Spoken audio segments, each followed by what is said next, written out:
ఎవరైతే షాపింగ్ మాల్కి వచ్చారు, రండి చూసేద్దాం మొత్తం. ఇవన్నీ చిన్నపిల్లలు ఆడుకునేవి. ఇక్కడ ఎవరన్నా ఆడుకోవచ్చు. రండి చూసేద్దాం. మేమైతే ముందే ఆడేసాము, మేము మాల్లో చూపిద్దామని చూపిస్తున్నాము. చూసారు ఫ్రెండ్స్, ఇక్కడ కూడా అక్కలు ఉన్నారు ఆడించడానికి. మనమే మామూలుగా ఆడుకో అవసరం లేదు, అక్కలు కూడా ఉన్నారు ఆడించడానికి.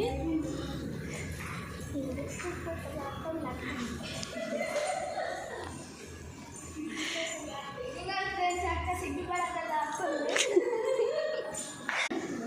ఇంకోండి ఇంకా చాలా ఉన్నాయి. మీరు ఎప్పుడైనా ఎవరాజు షాపింగ్ మాల్కి వస్తే మీరు చక్కగా ఎంజాయ్ చేస్తారు. మేము కూడా ఎంజాయ్ చేస్తాం కదా ఆడి. మీరు కూడా వచ్చేయండి యువరాజు షాపింగ్ మాల్కి. మా వీడియో నచ్చితే